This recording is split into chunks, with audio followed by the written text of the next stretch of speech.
Hello, this is Phil Tomzak, and for the next hour, I'll be reading from the June 12th issue of the Toronto Star on the Niagara Frontier radio reading service. And let's start with some front page news from the GTA. The headline is The killing of police constable Mark Pinizzato is in a high risk Toronto raid leaves grief and swirling questions. Words cannot describe the pain. And this story comes from Jennifer Pagliaro, crime reporter, Abby O'Brien, staff reporter, and Mark Colley, staff reporter. The killing of a veteran Toronto tactical officer during a high-risk takedown in a raid investigators have linked to a shooting at the U.S. consulate has been met with a flood of grief and swirling questions. The sun was rising early Thursday morning when members of the Toronto Police's elite emergency task force moved to execute a search inside a high-rise on Martha Eaton Way in North York, near Trethewey and Black Creek Drives, the Special Investigations Unit said. A 19-year-old man inside a fourth-floor unit opened fire first. Constable Mark Pinizzato was hit with a single bullet. As the 18-year veteran and former junior hockey star fell to the ground, another officer positioned behind him fired multiple rounds at the 19-year-old, striking him several times. Both were taken to hospital, where Pinizzato died. Special Investigations Unit spokesperson Monica Hudon told reporters at the scene, describing the sequence of events in sparse detail. Toronto police later identified the 19-year-old as Nicholas Bennett of Toronto. He remains in hospital and will be charged with first-degree murder, the service said in a statement. Pinizzato, a 43-year-old husband and father of two teens, served 5 years with the Emergency Task Force, a specialized unit available 24/7 for high-risk operations, including raids to execute search warrants. Officers are typically equipped with tactical gear and assault rifles and receive special training for situations like someone barricading themselves inside a home. In emotional remarks outside Sunnybrook Hospital, Chief Myron Demkew said his officers were carrying out an investigation across the Toronto area related to several shootings, including the March 10th shooting at the U.S. consulate on University Avenue. There's a very heavy sorrow in our community right now, Demkew said, stopping to clear his throat several times as he described meeting with Pinizzato's family at the hospital. Words cannot describe the pain they are feeling, he said. Another 19-year-old, Zara Jabi, remains outstanding and is wanted in connection with the March shooting at the U.S. consulate. Demkew encouraged him to turn himself in. Police later released his photo to aid in their search. We recognize there are many questions. Given the ongoing nature of the investigation, there are limits to the information we can provide at this time. We will share further updates as soon as we are able, Toronto Police said in a statement. He deserved to go home. Pinizzato is the 43rd officer in Toronto to die while on duty. His body was escorted from Sunnybrook to the coroner's North York office in a hearse by marked police vehicles, with dozens of uniformed officers, including those in tactical gear, lining the entrance to the building. Officers saluted the passing vehicles under a large Canadian flag hoisted between two fire truck ladders. When most people are safely at home in bed, this officer left his family to make the city a safer place, Toronto Police Association President Clayton Campbell told reporters. He deserved to go home to them. Pinizzato's death marks the first on-duty slaying in 4 years, and what is believed to be the first loss of a member of the ETF since its inception in 1965. It was the second police death in Ontario this week. OPP Constable Tarun Bali was killed in the line of duty on Tuesday near the town of Hearst in northern Ontario. Investigation linked to the U.S. consulate shooting. The shooting at the U.S. consulate is one in a series of alleged terror attacks that the U.S. government has accused an Iraqi man of orchestrating.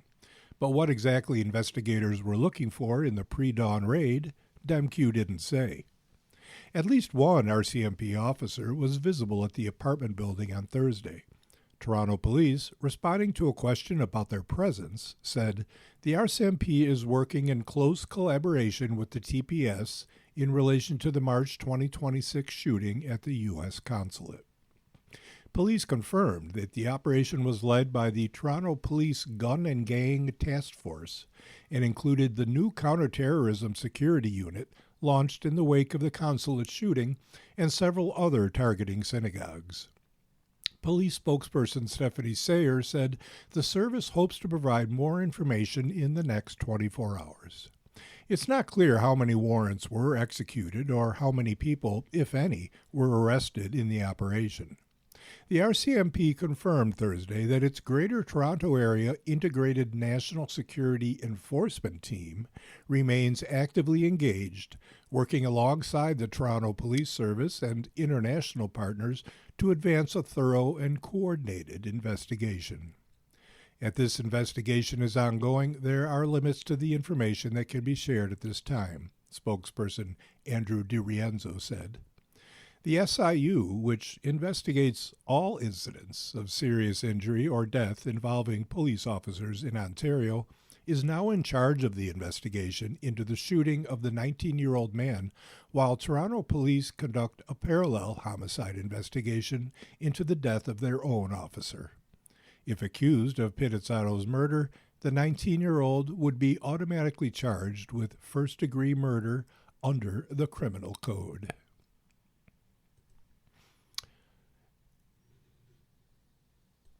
And more news from the GTA for subscribers. It has the headline, Raids that led to the Toronto police officer's death are tied to the U.S. consulate shooting investigation. So more details on that aspect of the story. And this comes from Raju Mudar, staff reporter for The Star. A raid that left a veteran police officer dead Thursday morning was part of a complex international investigation stemming from the U.S. consulate shooting in Toronto in March. What is not clear is if there is any tie to an alleged Iraqi terrorist that U.S. authorities arrested and claim is responsible for masterminding and carrying out dozens of attacks around the world, who also boasted about having our guys in Canada and took credit for masterminding the consulate shooting. Mohammed Bakir Saad Dawood al-Sadi, 32, was indicted and arrested by U.S. authorities and appeared in a Manhattan courtroom in May, facing 6 counts of terrorism-related charges for attacks across Europe, the U.S., and Canada, including taking credit on recorded phone calls for masterminding the attack on the U.S. consulate last March. On March 10th, around 4:30 a.m., a white Honda CR-V was heading southbound on University Avenue when it reportedly stopped in front of the consulate. 2 men got out of the vehicle and fired multiple rounds at the building with a handgun before fleeing. Police arrived an hour later and found gunshell casings and damage to the door. RCMP Chief Superintendent, Chris Leather at the time called it a national security incident. While police have released images of the suspect vehicle, no suspects had been identified and no arrests had been announced by Toronto police. People were reportedly in the consulate at the time of the shooting, but no one was hurt. Now, authorities have confirmed that the raid at Martha Eaton Way in North York and others across the city, during which Constable Mark Pinizzato, 43, was killed, were part of an investigation into the consulate shooting, but have yet to make explicit ties to al-Sadi. Police say they are also looking for Zara Jabi, a 19-year-old suspect in the investigation, and say he is wanted in connection with the U.S. consulate shooting and is considered armed and dangerous. Toronto police confirmed Thursday that the operation was led by the Gun and Gang Task Force, and the RCMP was also on scene, as they are responsible for investigating national security threats. Let's move on now to more front page news from Canada. And here's the headline, Migrant farm workers will soon get less information about pesticides. Their union says Health Canada has failed them. And this comes from Immigration and Work reporter Ghada Al-Sharif. Health Canada has quietly approved changes making it optional for pesticide companies to provide safety data sheets to farm workers, a move the union representing agricultural workers says puts workers' health, particularly that of migrant farm workers, at unnecessary risk. The news comes a year after United Food and Commercial Workers Canada, the UFCW, launched a lawsuit against Health Canada in June 2025, alleging the agency had failed to protect workers from harmful pesticide exposure. The union, represented by environmental law charity EcoJustice, said agricultural workers were not being given adequate information about the pesticides they handle and launched the lawsuit to compel the federal government to provide that information as required by law. Now, less than 3 weeks before the scheduled hearing, the government approved changes to the Pest Control Products Act, or the PCPA, which will allow pesticide producers to skip the legal requirements to provide safety data sheets to farm workers. These sheets follow international standards and include essential safety information on the toxic properties of chemicals, first aid, ingredients, and health conditions that may result from exposure. Because of these changes, the union has discontinued the legal challenge and will explore other avenues to continue to push for protections for agricultural workers, EcoJustice said in a statement on Thursday. The previous version of the PCPA required Health Canada to ensure that pesticide companies provide pesticide safety data sheets to workplaces where the product is used or manufactured. The amended law, published May 28th, instead requires pesticide companies to provide or make available safety information only as prescribed by future regulations, and no such regulations currently require safety data sheets to be provided to agricultural workplaces, explained Ian Miron, a lawyer at EcoJustice Canada. It's disappointing that the government chose to reframe the rules this way, Miron said. By making it optional for pesticides producers to provide safety data sheets, Health Canada is leaving agricultural workers, who are often migrant workers, without access to critical information about the chemicals they are handling. Health Canada did not respond to inquiries by the Star's publication deadline about why the amendment was made or what protections are in place for workers exposed to pesticides. Canada's agri-food sector is increasingly reliant on temporary foreign workers, with over 115,000 filling labor gaps in primary agriculture and food manufacturing in 2023 alone, according to Statistics Canada. The overwhelming majority of workers who enter Canada under the Temporary Foreign Worker Program work in primary agriculture, work performed within the boundaries of a farm, nursery, or greenhouse. Santiago Escobar, a national representative with UFCW, said he has taken dozens of migrant farm workers to emergency rooms after they reported symptoms linked to pesticide exposure, including nausea, dizziness, respiratory problems, and burning skin. Health Canada's pesticide compliance program found that in the 2023-24 fiscal year, federal inspectors found violations in 59% of pesticide inspections conducted across Canada. The most common contravention identified was the importation of unregistered pesticide products. Without access to information about the chemicals being handled, agriculture workers were unable to protect themselves from hazardous pesticides at work, Escobar said. This is very problematic, what the Canadian government is doing, he added. It seems like they're not taking seriously the lives and the well-being of agricultural workers. You are listening to a reading of articles and features from the Toronto Star on the Niagara Frontier Radio Reading Service. And our next front page story from the world of business has the headline, Experts pour cold water on Carney's claims the World Cup will be a boon for Canada's economy.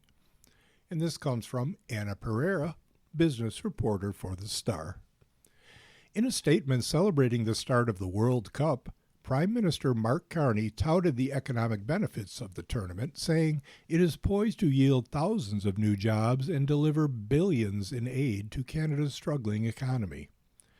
The FIFA World Cup is projected to create and support nearly 25,000 jobs and add $2 billion to Canada's economy, a release issued by Carney's office on Thursday reads. But the real impact will go much beyond the games. It will be Canadians watching our players playing in our stadiums, surrounded by our fans. To recession-weary Canadians, those numbers might sound significant, but economists were quick to pour cold water on the notion that the championship will be an economic boon for the country. FIFA-related job growth, regardless of size, will likely be temporary and part-time, Claire Fan, economist at RBC, told The Star. So the World Cup is not a sustainable source of job growth, she said, adding that the positions could fade as early as July or August.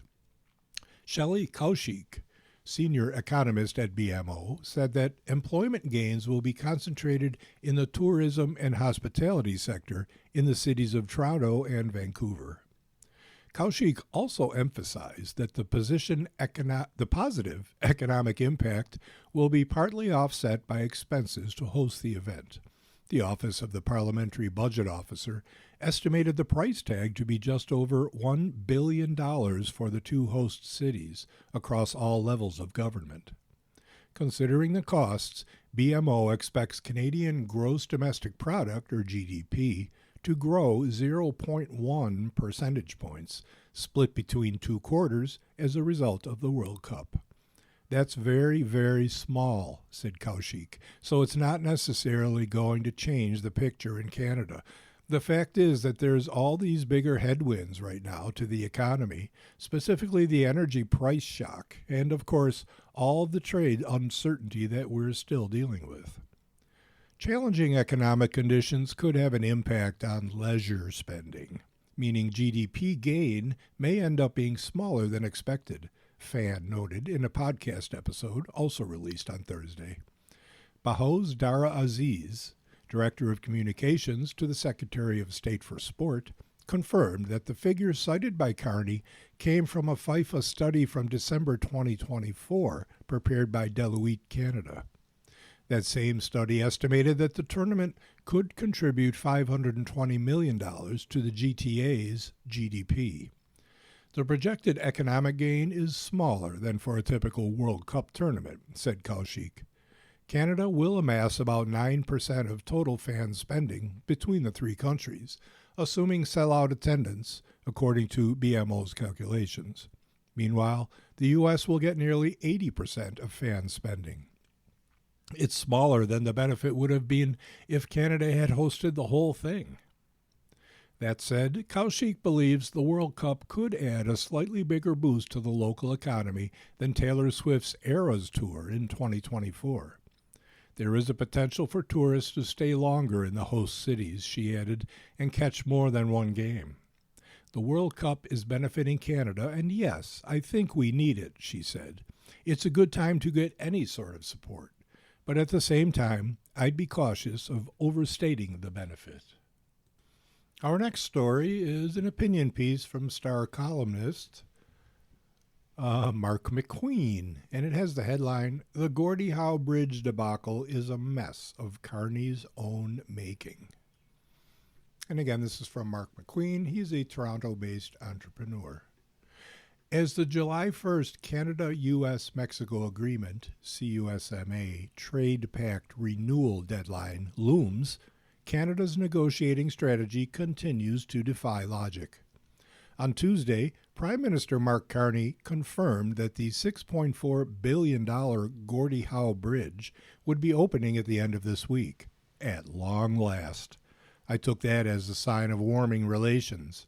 As recently as February, President Donald Trump insisted that American politicians negotiated an insufficient share of the toll revenue, despite the fact that the project was 100% financed by Canadian taxpayers. A subsequent telephone call between the president and the PM left Carney with the expectation that the situation would be resolved. Hopes soared last week when U.S. Homeland Security Secretary Markwayne Mullin told a Senate committee that his teams of customs officers were ready to facilitate trade and travel on the Detroit side of the border. When Carney advised reporters that the bridge will be open at the end of the week, I assumed that he'd cleared things with the president. Why else would the PM describe the opening as a symbol of, but also a fact of cooperation between our countries? Invitations were issued by the federally owned Windsor-Detroit Bridge Authority, with U.S. VIPs such as Michigan Governor Gretchen Whitmer and former Governor Rick Snyder making plans to attend. When asked for a reaction, the White House threw a wrench into the works, saying that the president's position on the Gordie Howe Bridge has not changed. The administration remains committed to securing the best possible deal for the American people. One could take that statement to mean either that the bridge would be opening, despite the president's prior objections, or, ominously, that Ottawa's announcement didn't have the support of the U.S. administration. Windsor Mayor Drew Dilkens left everyone with the impression that Ottawa wasn't worried, telling CTV's Vasi Capellos that we knew it was just a matter of time. When asked if he was concerned about Trump further delaying the opening, Dilkens said no. On Wednesday, the Trump card was quickly laid, with the president telling reporters that he is not looking to renew the CUSMA. Period. Terrible poker players that they are, the federal Liberals folded immediately. Early yesterday, Ottawa formally rescinded its invitations. Dilkens tried to put lipstick on this pig, posting to X, formerly Twitter, "Although we would all like the Gordie Howe Bridge to open, Canada need not fall on bent knee to make it happen. Get us a great trade deal, Mark Carney." This is not a trade strategy. It's amateur hour, as I pointed out here last summer. Recall that in March 2025, Carney campaigned on a promise to inflict maximum pain on the United States, only to unilaterally recant tens of billions of dollars worth of counter tariffs a month later. The Grits then dispensed with their controversial digital services tax in an effort to restart trade talks. A lot of good that did us. Long before NHL legend Gordie Howe became known as Mr. Hockey, his nickname was Mr. Elbows. If Ottawa wanted to give life to its Elbows Up campaign, it would have been poetic to unilaterally open Howe's namesake bridge. The president clearly wasn't on board with the opening in the absence of a broader trade deal, meaning that Ottawa proceeded without Trump's consent. That was a valid, NHL enforcer-like strategy, had the Liberals just stuck to it. One of two things would have happened. Washington would have acquiesced, recognizing the economic benefits of improved border flows might help Republicans prevail in key Senate races in Michigan and Ohio this fall. In the alternative, Washington was within their rights to keep their U.S. Customs Plaza closed tight. But that wouldn't have stopped Carney from capitalizing on the summer tourist season by opening the bridge to U.S. vacationers and truckers looking to take Gordie Howe into Canada. Instead, Canada's new ambassador to Washington, Mark Wiseman, allowed the worst of all scenarios to play out. Ottawa kicked the president in the shins, only to immediately capitulate yet again. All of this could have been avoided, and we have no one to blame but ourselves. Let's move on now to the World Cup, and we have an opinion piece from Bruce Arthur, columnist for The Star. It has the headline, "Canada's World Cup launch is a moment for a nation, and Toronto is just the right place." Every nation waits at least 4 long years for a World Cup, and longer for a World Cup at home. On Thursday, Mexico opened the 2026 World Cup against South Africa in one of the world's iconic soccer stadiums, Estadio Azteca in Mexico City. The 1970 and 1986 finals were played at the Azteca.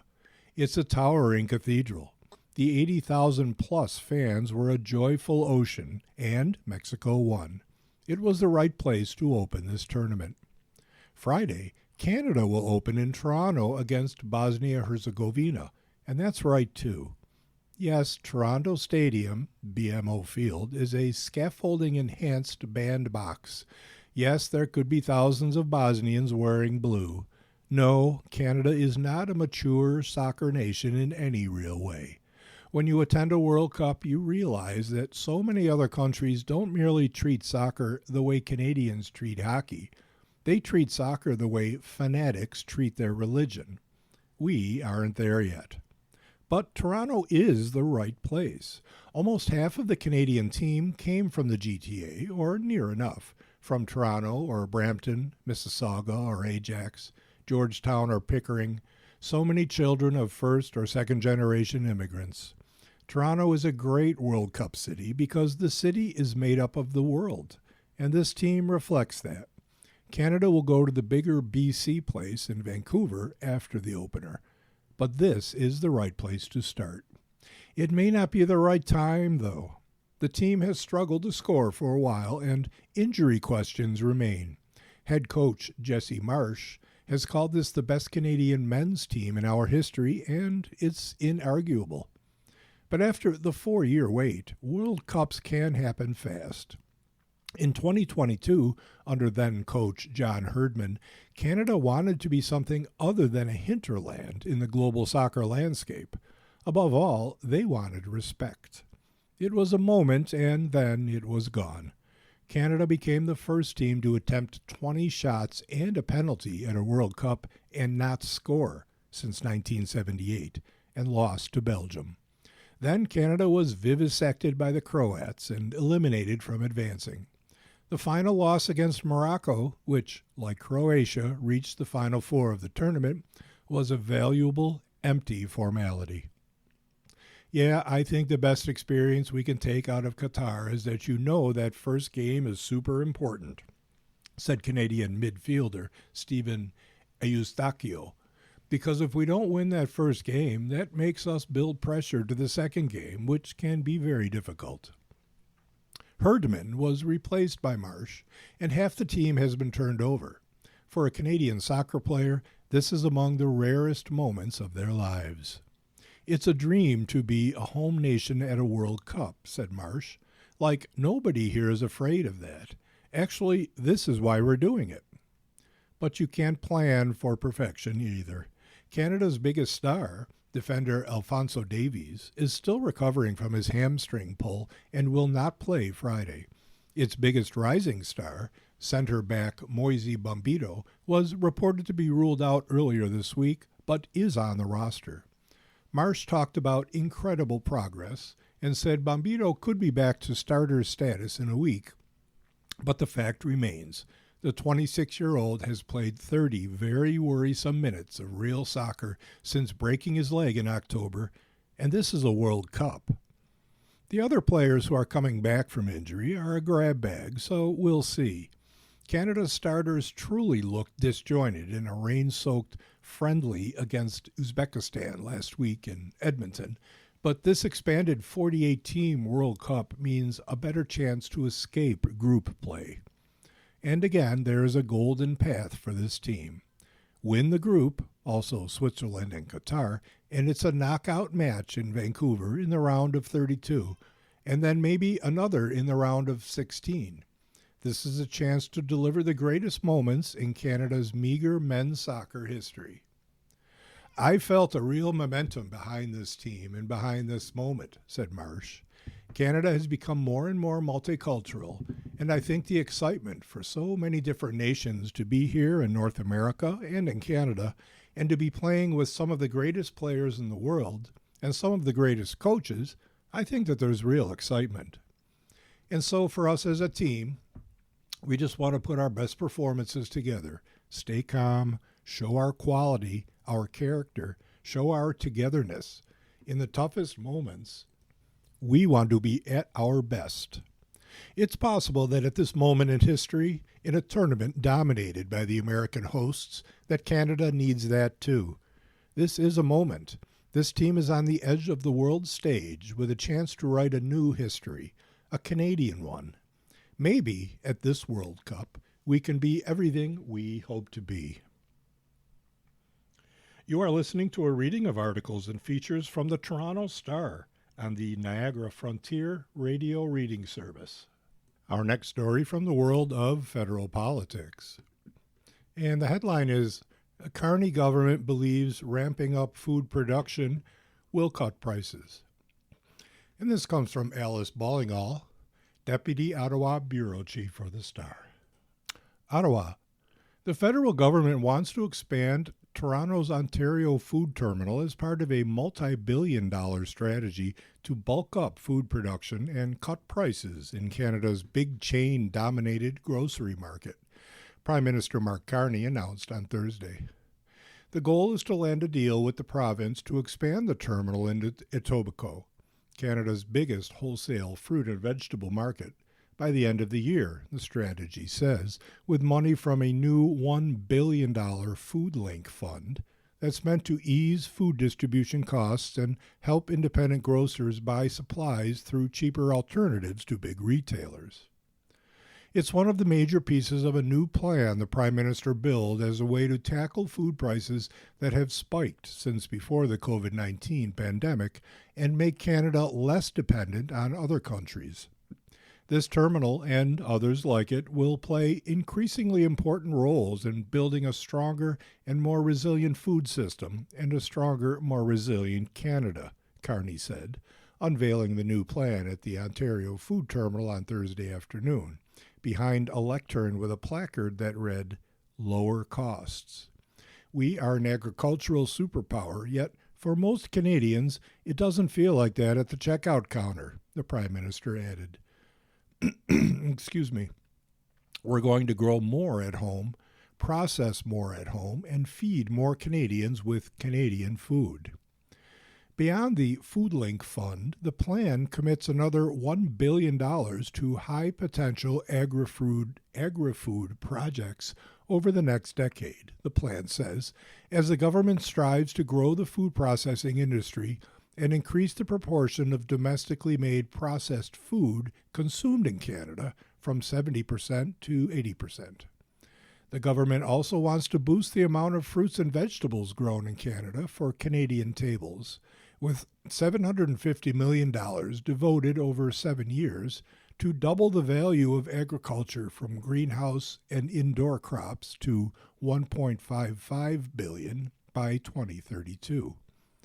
Government officials who briefed journalists about the plan on Thursday said Canada's greenhouse sector is currently dominated by 3 key products, cucumbers, tomatoes, and peppers, but that there is strong potential to grow others like lettuce and strawberries for domestic consumption.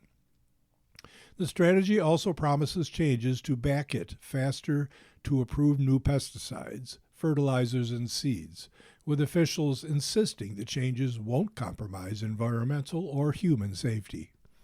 With costs rising amid an oil price shock since this year's U.S. and Israeli war with Iran, the Liberal government has faced pressure to address the cost of food, which jumped 3.5% from April 2025 to this past April, higher than overall inflation of 2.8%, according to Statistics Canada.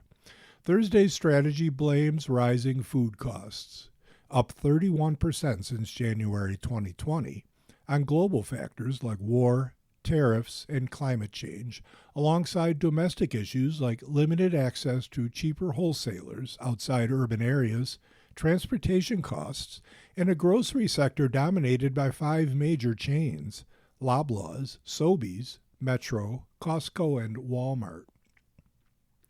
The Conservatives blame federal government policies like the industrial carbon price for driving up costs, while the Liberals insist they are taking steps to help people struggling to pay for groceries, gas, and other essentials. Last week, for example, Carney touted the government's increased GST credit for lower-income families, which was distributed with a one-time top-up of 50%.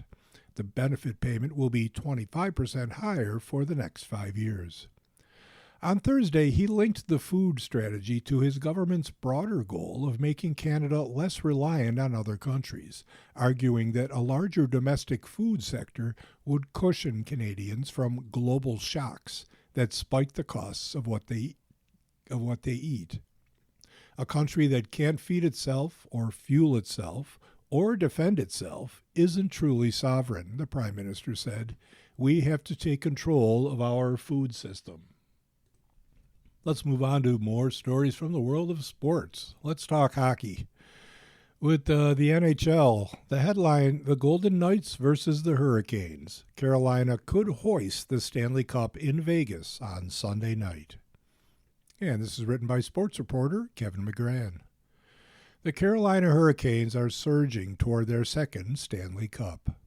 With Captain Jordan Staal leading the way and stars Sebastian Aho and Andrei Svechnikov getting their footing, the Hurricanes moved to within one win of the NHL championship with a 4-2 victory over the Vegas Golden Knights in Game 5 of the Cup final on Thursday night in Raleigh, North Carolina.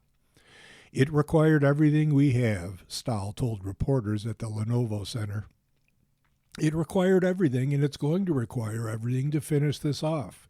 We're going to take the win, enjoy tonight, regroup, find ways to get better, and find a way to get that fourth one. How will they do that? It's every single shift, said Staal. It's every little play. It's what we've been doing this whole playoff run, and the guys understand that, and we're going to reinforce that again and again and again. The fourth one's always the toughest, and we've got to find a way. The goaltending of rookie Brandon Bussi, who took over from Frederik Andersen in the third period of Game 3, should not be overlooked. He made game-saving stops down the stretch, especially on Tomas Hertl after Nikolai Ehlers took a late delay of game penalty. It's a good feeling, Bussi told NHL Network. It's hard what we're doing right now. It's consistency. It's whoever can do it on the ice longer is going to be successful. Carolina has been getting most of its offense from the second and third lines, although in Game 5 the top unit got at it with Aho and Svechnikov making their presence felt. Svechnikov scored twice, both on the power play. Ehlers had 3 assists. Carolina became the first team in this series to hold on after establishing a 2-goal lead. Pavel Dorofeyev scored both Vegas goals. Golden Knights goalie Carter Hart, however, has allowed 4 goals in all 5 games of the final. Vegas was without second-line center William Karlsson for the third period after a hard hit from Sean Walker in the second, and was taken to hospital for evaluation.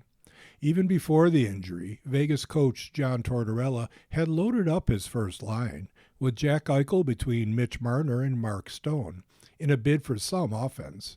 He rarely used those 3 together at even strength.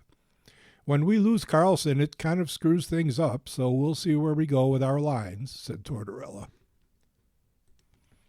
He's an important piece to us. Up the middle of the ice, a penalty killer, power play guy. He's a winner. But having said that, it's all good stuff. He's not going to be with us, probably. We've got to find a way to fill that void, not with just one guy, but as a team. Game 6 is Sunday night in Vegas, with Carolina the betting favorite. When a best-of-7 Cup final is tied 2-2, the Game 5 victor goes on to win nearly 75% of the time, 20-7, 15-3, an .833 percentage for the Game 5 home team. We'll be back here for Game 7. We're just going to do it in a different order, said Tortorella. Riding the Bussi. The Bussi story has been a late arrival to the playoffs, apropos because the rookie was a late bloomer as far as the NHL goes. He played his third game, second start, and a save on a Brett Howden breakaway late in the second period had the Lenovo Center crowd chanting his name, and again at the end as Vegas attacked. I've got to stop puck, said Bussi. That's what I'm going to do. The undrafted goalie paid his dues in the Boston Bruins system with time in the ECHL. The Florida Panthers signed him last summer, but he was lost on waivers to Carolina on October 5th, forcing the Hurricanes to waive Caden Primo, who landed briefly with the Maple Leafs. He had an unbelievable season, there's no question, Stahl said of Bussy. He didn't really come out of nowhere. He was kind of a diamond in the rough, and Freddie played so great. Unfortunately, the way it unfolded for him. But we have so much faith in Bussy and what he can do. He played great these last 2 games, and we're going to need him to continue that. He ran with the number 1 job, going 31-6-2 when Anderson was out following knee surgery. There's a guy that was given an opportunity, and then, everyone always talks about opportunity, but you've got to do something with it. Carolina coach Rod Brind'Amour said before the game, and he's done nothing but earn every start that he's had. And just a couple quick Stanley Cup notables. Stahl became the 5th NHLer to record a goal streak of 5 or more games at any point in a Stanley Cup final.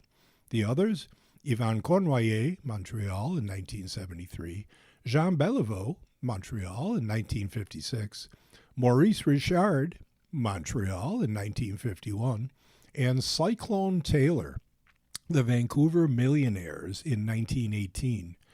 Beliveau, Richard, and Taylor did it from the start of the series. Also, 9 of the past 13 finals have gone at least 6 games. And finally, this is the 4th final in which a team has held a 2-0 lead in each of the first 4 games. The last time, 2014, between the Los Angeles Kings and the New York Rangers. Let's stick with the world of sports. Some Blue Jays news from the Star in Buffalo. Alejandro Kirk has a secret. Hint, it's good news for the Blue Jays. And this comes from baseball columnist Mike Wilner. Buffalo. 2 Blue Jays played in a rehab game for the Buffalo Bisons on Thursday night. At least one will see his next action in the big leagues. Shane Bieber, whose last major league outing was in Game 7 of the World Series, threw 5 shutout innings in the second AAA sortie on his rehab journey. He was far too efficient, throwing only 62 pitches when the Jays were looking for 75, albeit with a 5-inning cap, while walking 1 against 4 strikeouts. His catcher was supposed to be Alejandro Kirk, on the way back from a broken left thumb suffered on April 3rd, but before the game, Kirk was shifted to the designated hitter. He went 1 for 3, a double laced into the left field corner in the 3rd inning at 101.6 miles per hour. Why the switch, given that Jays manager John Schneider had said Wednesday that the plan was to have Kirk, who caught 8 innings that day, catch another 7 on Thursday? I don't know if I'm allowed to say this, Kirk said after his night was done, speaking without a translator for the first time, but I think I'm going to catch tomorrow. Here or there? There, in Toronto, yeah, but I don't know if I'm allowed to say it, he said with a chuckle. We won't tell anyone. So Kirk's rehab is all but officially done, and he's expected to be behind the plate when Trey Yesavage starts Friday night as the Jays open a 3-game series against the New York Yankees at the Rogers Center. The hit was Kirk's first in 3 games with the Bisons after going 2 for 9 with a home run in 3 games with the low-A Dunedin Blue Jays. A week of games was enough. I think every day it's getting better and better, and I feel really good tonight, Kirk said of his now healed thumb, which required surgery in April. He missed over 2 months, but Kirk knows he needs to be in midseason form, with the Jays sitting a game and a half out of the final wildcard spot in the American League. I'm going to push myself. I want to push, said the 2-time All-Star. We want to win, right? We're going to make that push for the playoffs. I understand that it's not early, and I'm going to do my best to perform. Bieber also raved about his health coming out of the start, although he may need 1 more before returning to the bigs. The right-hander made his first rehab start on May 25th in rookie ball in the Florida Complex League. That was comparable to a first spring training outing. Thursday was his 4th start. A typical spring training is 5. I've been feeling great, said Bieber, who hasn't pitched in the majors this season because of right elbow inflammation after putting up 5 zeros. It's really just about pitch shapes, execution. I thought my shapes were good last outing in Worcester, but the execution wasn't there. In that game, Bieber allowed 3 runs on 6 hits in 2 2/3 innings. Thursday, he threw a first-pitch strike to the first 11 hitters he faced, and 16 of 20 overall. He had 2 6-pitch innings against the New York Mets' top farm club. I was really happy with it, Bieber said, of his outing. I thought we executed really well today. I thought it was another big step in the right direction. Thought I got ahead a lot of the guys and induced weak contact, even on the hits. The numbers bear that out. 4 of the 5 hits he allowed had an exit velocity of 92.1 miles an hour or lower. The only one that was really stung was a 102.9 mile an hour double by Matt Rudick on a first pitch cutter leading off the third. The hardest pitch Bieber threw was his second last, a 93 mile an hour fastball to Yanni Hernandez in a 5th inning jam with runners at second and third and 2 out. Hernandez grounded out on the next pitch. Velo ticked up a little bit in that last inning, said Bieber, and I think that's what happens with runners on. I knew it was maybe the end of the line right there. The end of his night and possibly the end of his rehab. I've just got to put one foot in front of the other, Bieber said. I'm recovering great. I'm really happy with how everything feels. Definitely happy with how it felt out there today and how the ball was coming out of my hand.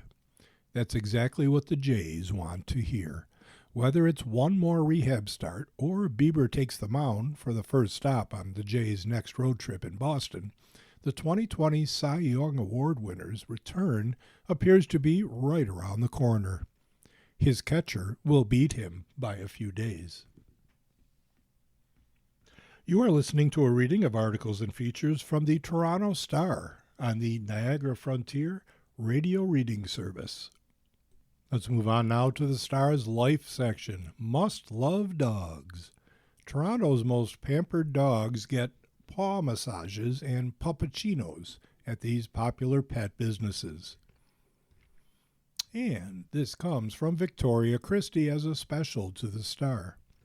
With Toronto's exploding dog population, it only makes sense that entrepreneuring dog lovers would meet the moment with businesses devoted to providing our canine pals with the best products and experiences available. These local shops offer everything from stylish pet accessories to luxury grooming, handcrafted food and treats, and fun community events. Here, 5 store owners share how they turn their fondness for dogs into their livelihood, plus their top-selling product recommendations. First is Sniffany & Company, and they're at 10 Casegood Lanes. Natalia Ornhammer opened Sniffany & Company in the Distillery District in 2019 after beating Hodgkin's lymphoma and deciding to build a business around her lifelong love of animals. The boutique blends pet retail with a paw spa, professional grooming services, and a puppuccino bar, where dogs can enjoy coconut cream topped with everything from beef liver to dog-friendly birthday sprinkles. Its grooming services are appointment only, meaning pets aren't exposed to other dogs or left waiting in cages, an approach designed with anxious or reactive dogs in mind. And their favorite product? Sniffany's Woof Popsicle, starting at $28.99. And our next place is called Our Haru, and this is at 28 Bathurst Street. Chaewon Kim couldn't find the modern, well-designed pet products she loved from Korea anywhere in Canada, so she began curating and selling them herself. What started as a small operation run out of her apartment during the pandemic quickly grew into a destination for stylish pet owners looking for elevated Korean pet brands that blend fashion, function, and quality. The Stacked Market Boutique, named after Kim's dog, Haru, has since built a devoted following in Toronto, with some customers even traveling from overseas just to visit the store and meet Haru herself. Haru, my dog, is the reason behind everything, says Kim. And their favorite product is Serious Pets Red Light Therapy Warm Pad for $199.99. And our next place is called the Dog World Resort and Spa, and they're at 23 Camden Street. Stephanie Lomberg has spent more than 12 years working with dogs, starting in doggy daycare before going on to work as a receptionist, grooming assistant, and manager of a boarding facility. When she opened Dog World Resort and Spa in 2021, she wanted to create something more elevated than a traditional kennel or grooming salon. My dream was always to have a house dedicated to dogs, she said.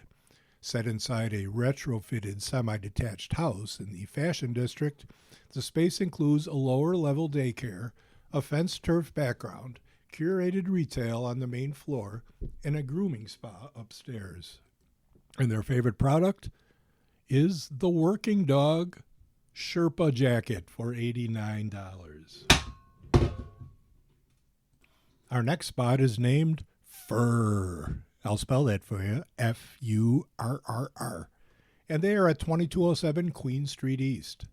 Jennifer Powell and Scott Jong spent more than a decade each in the corporate world. Powell in consumer products, marketing, and Jong in banking, before quitting their jobs to open Furr, a pet boutique in the Beaches. The couple launched the business in 2025 after getting their first dog, a French bulldog named Blue, during the pandemic, and noticing a gap in the market for fashion-forward pet products. I didn't understand why having a dog felt so joyful, but then shopping for him didn't always feel that way, says Powell. I want my dog to be an extension of me. I want him to be coordinated the way I'm coordinated, so that when we go out for walks, it's extra fun and special. And their favorite product is the iCandor dumpling bag for $130. And finally, a place called Molly Wag's Pet Boutique. And they're at 3023 Dundas Street West. Michelle Reynolds calls Molly Wag's Pet Boutique her Life Act 2. After a major life change in her late 40s, the former accountant found herself asking, as she puts it, "What do I want to do when I grow up?" The answer was close to home. The best times in my life always were surrounded by either a dog or a cat, she says. Reynolds opened Molly Wags in 2019, naming the shop after Molly, her late Newfoundland heart dog. It has since become a pillar in the Junction neighborhood. And their favorite product is Carna 4, handcrafted dog food, starting at $25. Now let's move on to advice columnist, Lisi Tesher. And this is in the relationship section. I'm repulsed when people take their socks off on airplanes. Is it just me? Well, let's ask Lisi. Question. I recently saw an article about an airline banning bare feet on their airplanes. This made my day. I find it absolutely disgusting when people sit on the airplane and then take their shoes off and wiggle their toes around. It's vile. Then they touch their feet, pick their toes, play with their nails. Yuck. I don't have a problem with summertime and people barefoot on the beach or by the pool or even in the backyard. And I don't have a problem with anyone with bare feet and their sandals. With one caveat, of course. Get a pedicure. No one wants to see old, gnarly, hairy toes with yellow toenails, especially on men. Why do people ignore their feet as though they aren't part of their body? Personal hygiene starts with your hair and ends with the soles of your feet, or vice versa. Point is, feet count. How do I deal when I see people out at a fancy restaurant in bare feet and Birkenstocks? What has happened to self-respect? Signed, put your dogs away. And here's Lisi's answer. I should compile an all-star pet peeves column that are simpatico with my own. I also cannot stand bare feet unless they are obviously well-groomed, clean, and attractive. Yes, beauty is in the eye of the beholder, but with feet, I think it's pretty clear. I used to live in a hot country, and everyone wore sandals, but foot cleanliness was also taken far more seriously. It was rare to see cracked heels and unkempt toenails. And I agree, bare feet on an airplane are vile. In this country, depending on where you live, different restaurants call for different levels of attire. Outdoor patio in the summer, shorts, tank top, and flip-flops. Auberge du Pommier, most men are in jacket and tie. Birkenstocks would be frowned upon. However, we cannot control how other people behave.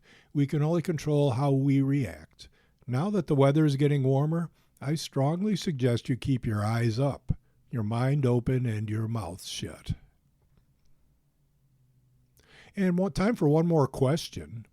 My neighbor recently had a baby. We were never close friends, only a nod and a smile when we passed on the sidewalk. But I only ever hear the baby crying for hours during the day and at night. When I see her out walking the baby, she looks frazzled, and the baby is almost always crying. I've had 4 kids of my own. I'm not a perfect mom by any means, but would it be rude to offer my knowledge? I can't bear to hear the baby cry so much. Signed, Mom Madness. And Lisi's answer. Neither you nor I know what's causing the baby to cry, so we can't offer solutions. However, in the kindest, most friendly way, you could ask her how it's going with the newborn and the next time you see her. If she brushes you off with, "It's fine," you could nudge her a bit with a comment such as, "Oh, I remember those first few weeks or month. My second wouldn't let me put her down or she'd howl, so I had to carry her while tending to the toddler." My point is, try to get her to open up to you by sharing your own negative experiences. No one wants to hear how easy it was when they're having difficulty. Show some sympathy. Show some empathy as well. You could ask her if she'd like to troubleshoot with you. Maybe you could be helpful since you've had 4. Or you could invite her over for a cup of tea and offer to hold the baby and give her arms a break. She sounds as though she needs a hug, a nap, a bath, and a cry. You've been listening to a reading of articles and features from the June 12th issue of the Toronto Star. Your reader has been Phil Tomczak. Thank you for listening.